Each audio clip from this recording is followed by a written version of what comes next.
Hi, I'm Reilly Ernst, and you're listening to a crossover episode of Crave the Podcast. Compressed and Unplugged is an inconsistently updated podcast where two music lovers with vastly different tastes come together to discuss the albums they love. Compressed is a hip-hop head, pop fanatic, and electronic music fan. Unplugged prefers punk, skanksta ska, and rocking out. This week, the two discuss the first three Kanye West albums.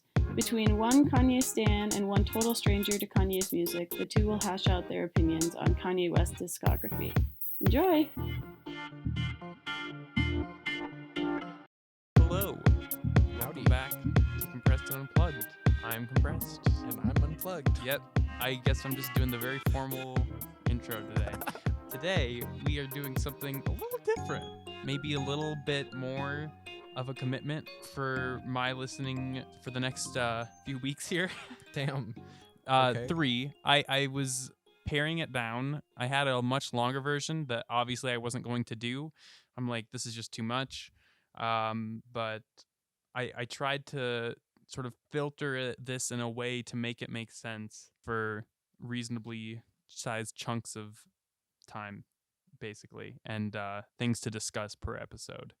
Hopefully. Okay. I hope I tried my best not to overstuff it, but it's still a biggin. We are listening to Kanye West because you really, like, you told me last week, I think, or 2 weeks ago maybe, that you really hadn't heard much Kanye West, like, Yeah. besides probably like a few songs that I've played and you've heard, like, I don't know. What do you know? Black Skinhead? I know that one. Gold Digger? Probably. You probably do. Most of them are like things I would recognize, but I didn't don't put that know on here. the names of, Yeah. You might recognize a few in this episode. In this episode, the old Kanye.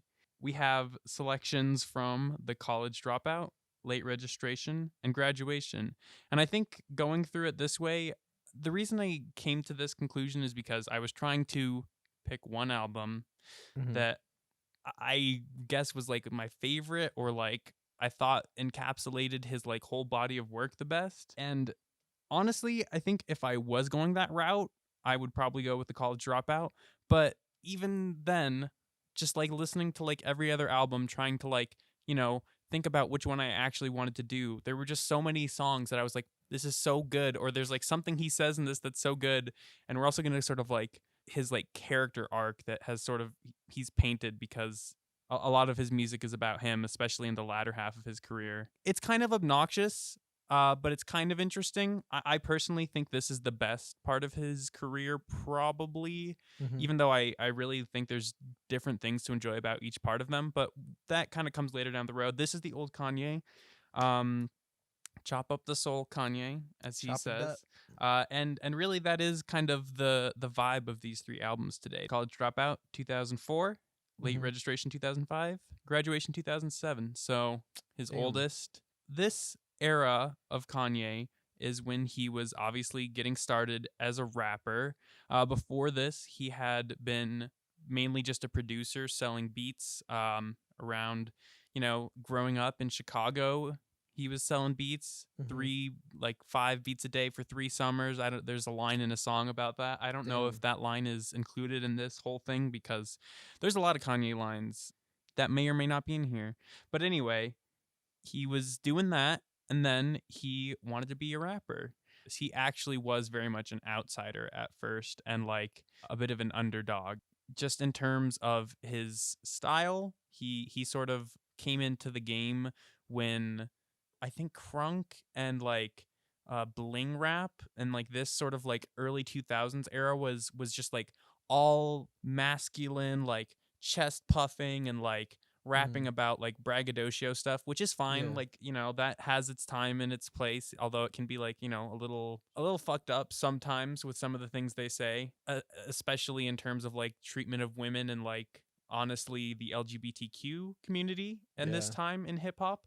And he actually was one of the like first rappers, like small or large, to like be very transparently supportive of that community and against rappers using homophobia as like an insult to other people, or just like a way to say like violent things against those groups of people. Yeah. So, you know, that's one thing that early Kanye stood for in a lot of his music and other just appearances in the media. Other things that he has stood against are American, you know, intervention globally, military wise, how they treat their own people, how, like, for example, how George Bush handled the hurricane. Yes, there is a very I love that clip.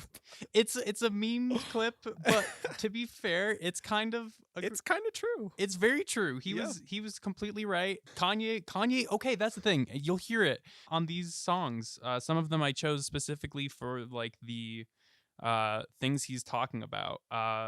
In addition to the production, because the production's always good. But that's kind of just a given with Kanye. If you know, you know. If you know, you But, know.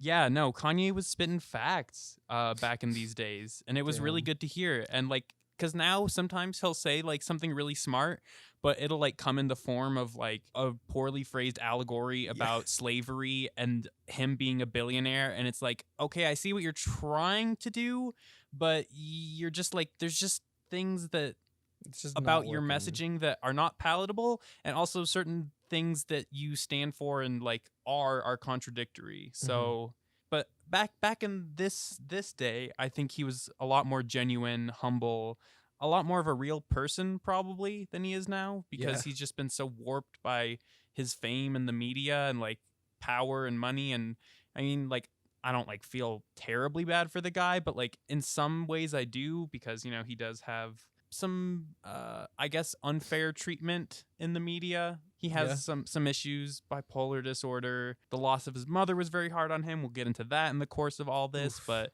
basically, without saying that he's a victim now or a terrible person now, I think he was more genuine then, if that sort of makes sense. Yeah, I think that's just like whenever people get like absurdly rich and famous, like they just become an exaggerated version of themselves. Yeah. Talk about themselves a lot. Yeah. And he still talks about other things in his music. He gets criticized as like only talking about himself, which just isn't really true. Like, it is true, but like it's not. People completely blow it out of proportion, even though he does talk about himself. But anyway, that's just like sort of to give you like an overview of what we're going to be looking at. This week is just the earlier stuff, and I think with that we should probably just get into this. I think we shall. We still do have some Kanye to listen to. Hell yeah. So with a few of these songs, I'll like give you like kind of my reasoning for like why I think it's worth including in this, you know? Okay. So yeah, let's get into it.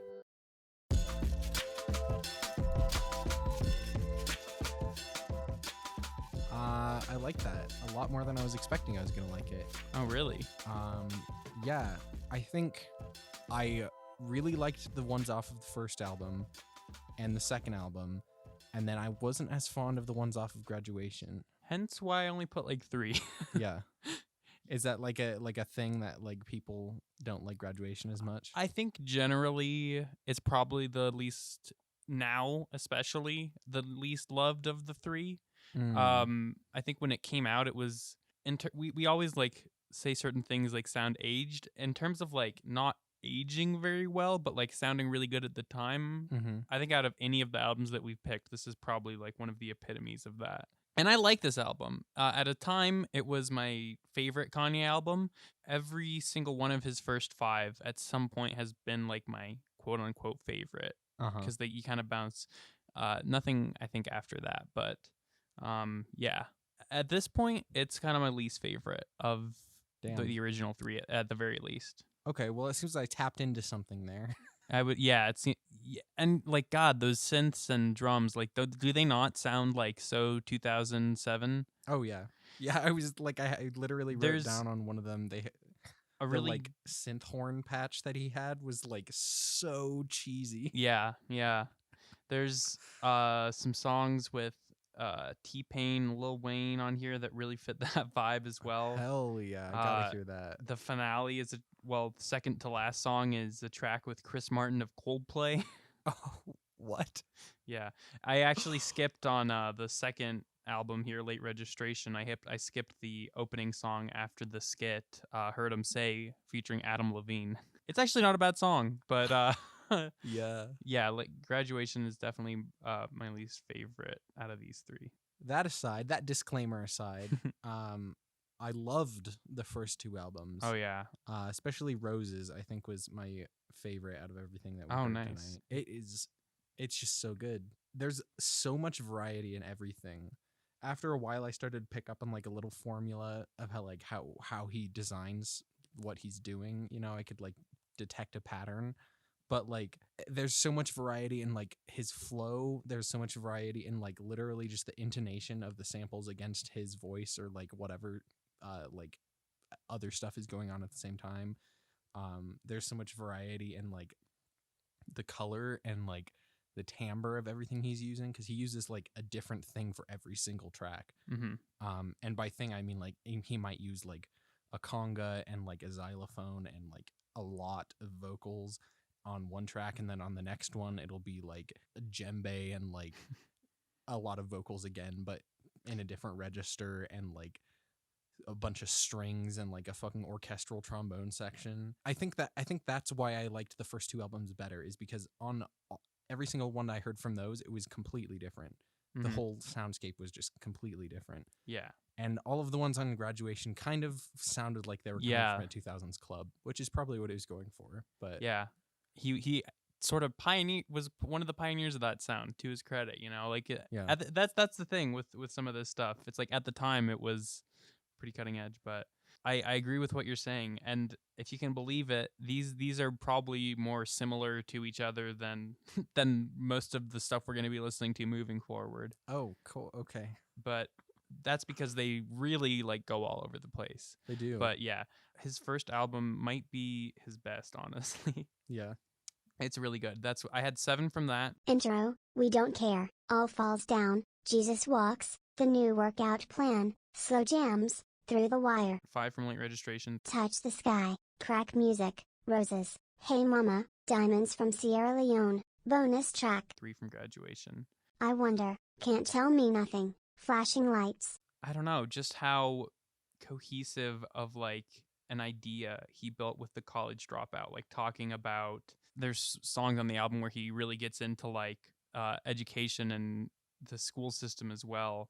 But just in general, that album to me is so much about like the struggles of like, it's about class existing in this world. Yeah, it really is. Yeah. It's about class, it's about race, it's about just like relatable, like real ass shit. And that's the next thing I had written down, actually, is it just real shit.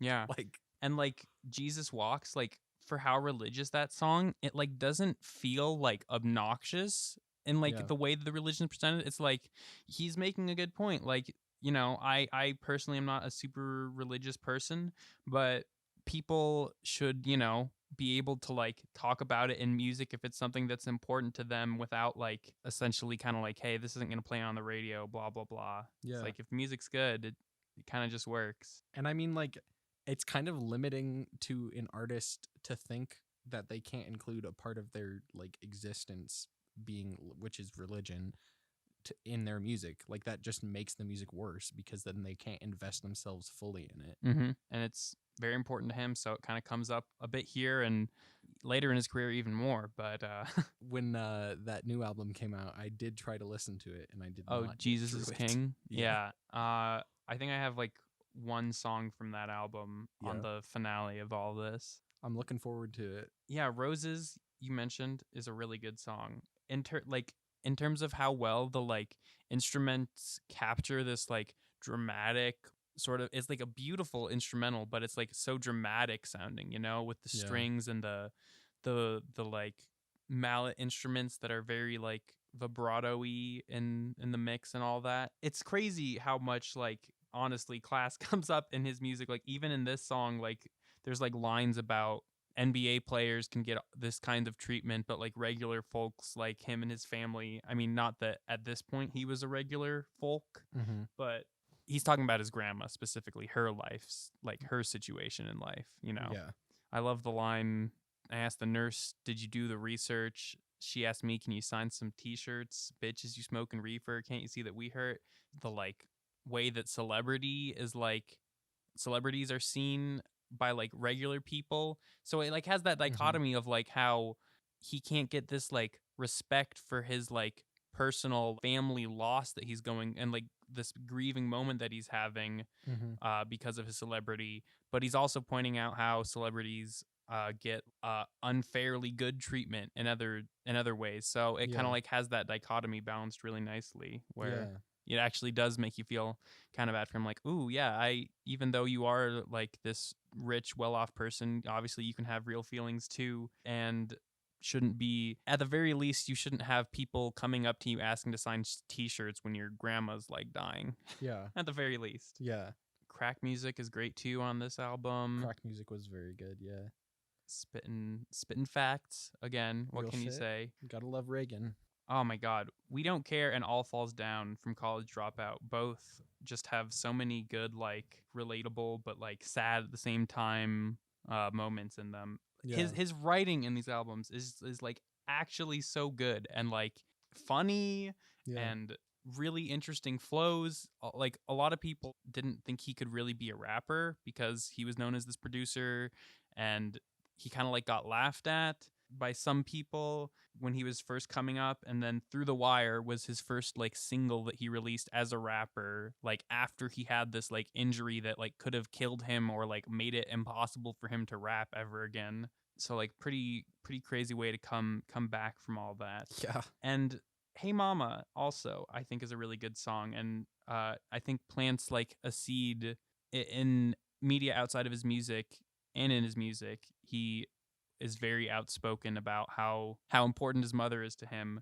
But I love the fact that he like just writes a song about it, like in a rap album. It's not something you would normally hear, especially at this time. Yeah, and it's very adorable. I love that song. Nice. And like I said, it plants a seed actually kind of for the next album, which comes after the passing of Donda West.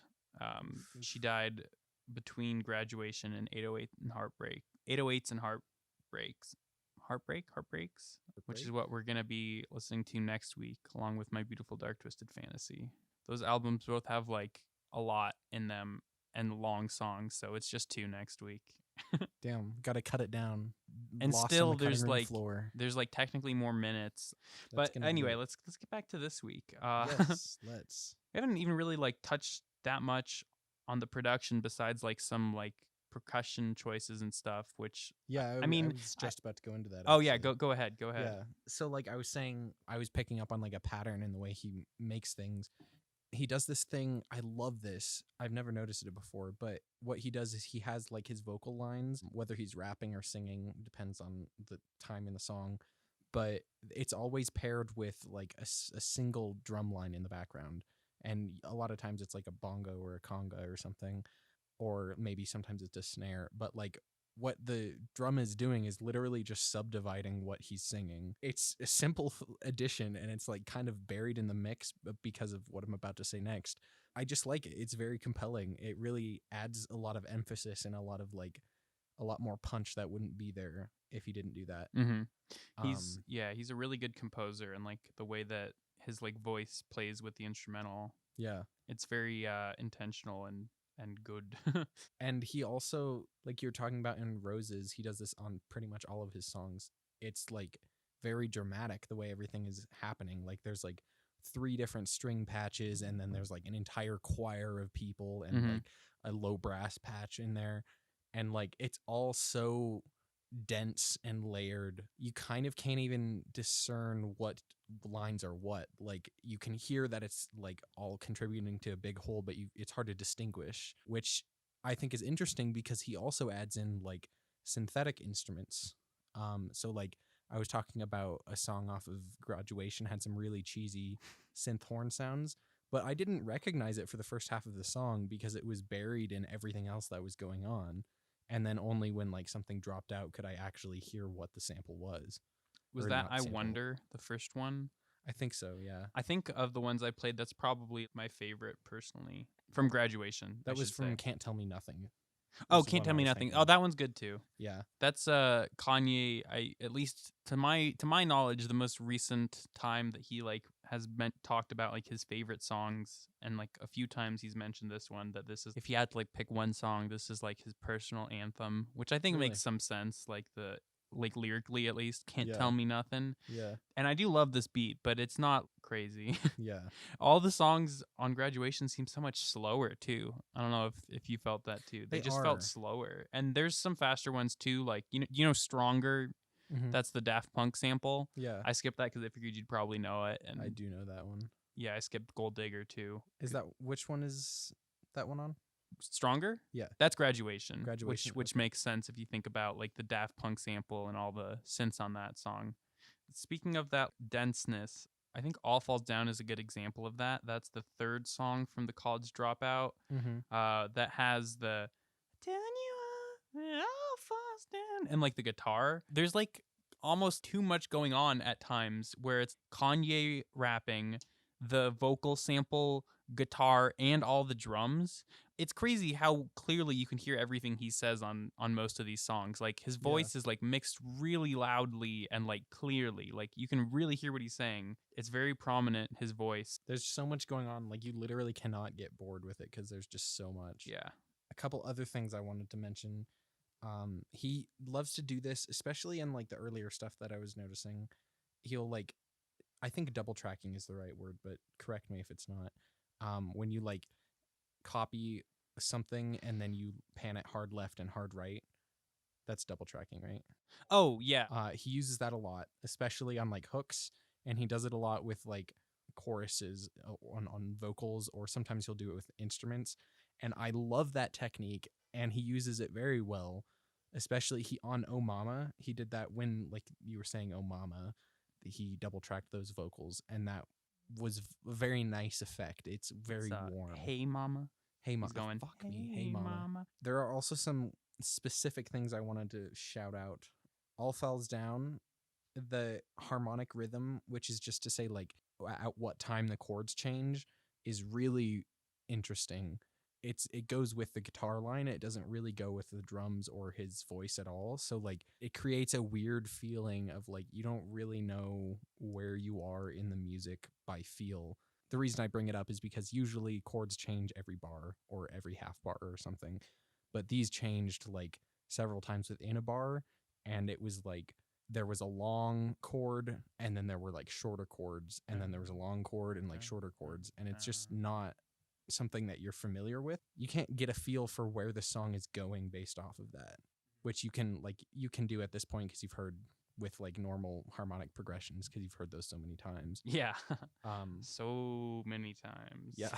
He is my number one played artist on Spotify. Hell yeah. I don't know if I could physically change that at this point without just like spamming, like just like repeat like some artist for like 2 weeks straight or something. God damn. I don't know. Yeezy is king, I guess. Apparently, like his music, he's my personal favorite musician, and I'm always like, that seems like a strong thing to say, but like at least for now, it's been like 4 years strong, and it hasn't really changed, and I can still like listen to an hour straight of Kanye more or less and like not get bored of it. But I don't think he's going to be like adding many more like great at this point. I don't think he's going to be adding a full album to his discography that I'm going to love. Maybe some songs, but like I wouldn't really say I love any songs off of Jesus is King. Everything before that I think is still good. I think this is probably his peak, honestly. I think a lot of people think it's My Beautiful Dark Twisted Fantasy. I don't think that anymore, even though I understand why some people do. And, you know, we'll get to that in a little bit and see what you think. But okay, I'm excited by how this went, and I'm interested to see how you'll react going forward because, like I said, this is probably where things are the most consistent and, like, sort of in the same range, like, tonally, lyrically, just in terms of the vibe, I guess. Yeah, it gets very different and kind of weird sometimes moving forward, but okay, yeah. I'm also interested to see where this goes. I've definitely not explored as much Kanye as I should have. Yeah, and I think probably most of the ones you knew are going to be from these first 3 albums, including Stronger. I'm sure you know Power from My Beautiful Dark Twisted Fantasy with like the hey. I don't know why I didn't just start with the sample. That's like the most like noticeable. Oh, and that has the 21st Century, the King Crimson sample. 21st Century, schizoid man. That's great. But besides that, I feel like there's going to be a lot of songs that you don't know moving forward. And I think you probably didn't know most of these either because like I did not. I skipped like the ones that I figured you would anyway. So you might know a few more, but we'll see. Doesn't really matter. Yeah. Next week is going to be fun. 808s and Heartbreak is until this recent thing where I've been like, I feel like maybe College Dropout is my favorite Kanye album. Right before that, like, so starting maybe last winter, 808s and Heartbreaks has been my favorite. Is it Heartbreak or Heartbreaks? I need to stop. I always... You have to refer to it correctly. 808s and Heartbreak. Heartbreaks doesn't sound right even. I don't know why I'm confused. But yeah, that album has been my favorite and is definitely still up there. And that used to be my most hated album of his easily. Damn. That was the only album of his I really like turned around on. Everything else I liked at least, you know. That's all for next time. I think I am probably satisfied with my piece. It was good. I'm give it a thumbs up. Really quickly, I'll tell you the best ones that I had to skip. Okay. From College Dropout, man, I really just kind of went ham on this one. The only one that I would maybe add is Spaceship in terms of like GOAT Kanye songs. That one's good. But other than that, I got all the good ones from College Dropout. Late Registration, Gold Digger, Drive Slow is really good. We Major is really good. And Late is really good. And then Graduation, Stronger, Good Life with T-Pain I like, but you probably wouldn't like that one. That probably would be more annoying than any of these. Really? And then, Everything I Am. Why didn't I put that on? No, I think I honestly must have just forgotten or skipped over it or something, because that one I definitely meant to put on. That one is that one's actually so good. It feels more like College Dropout or Late Registration. So I would actually highly recommend Everything I Am from Graduation. But other than that, you're not missing too much. Except Good Morning and Champion. There's too many. But Everything I Am definitely from Graduation. Check it out. Okay. This has to stop. Like I said, at one time this was not that anyone cares, but I think my first favorite was My Beautiful Dark Twisted Fantasy, and then Graduation, and then Late Registration, and then 808s and Heartbreak, and then College Dropout is the way that the order has gone. And at this point, Graduation and My Beautiful Dark Twisted Fantasy, I have definitely played too much and don't like as much. And also, I don't know how I didn't realize how dated this sounded. That's the exact reason that I hated 808s and Heartbreak. And it's true that it does kind of have a similar sort of dated sound to it, but I like it a lot more. Anyway, I think that's all I have to say now. Are you sure? I know. You're going off. I could go on for days. I'm sure you could. I could go on for days and days. Oh, just wait till we get to a Streetlight Manifesto album. I think that's what I'm going to do next week, actually. Oh, hell yeah. I've spared you for long enough. Hell yeah. I'm actually excited. That's Kenny from Doghouse is one of his favorite bands. Really? He said Catch-22, actually. I was asking him about stuff like that. Catch-22's good. They actually continued for a long time without Thomas Kalnacki. Did you know that? That's weird. What the? Yeah, for so he left in 98 or 99 or something. And then so basically everything they've produced since then, they've got a different singer who just sounds almost exactly like him. What the? Yeah.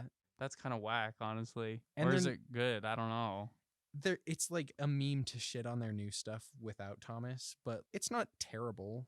It's definitely not as good as when he was there, because he was really only there for the first album. And that's definitely their best album, but it's not bad. It's it gets the job done. It's music. It's interesting. Well, look at that. We talked about Kanye and Streetlight on this episode. Hell yeah. We're both just going crazy out here. Battle of the Titans.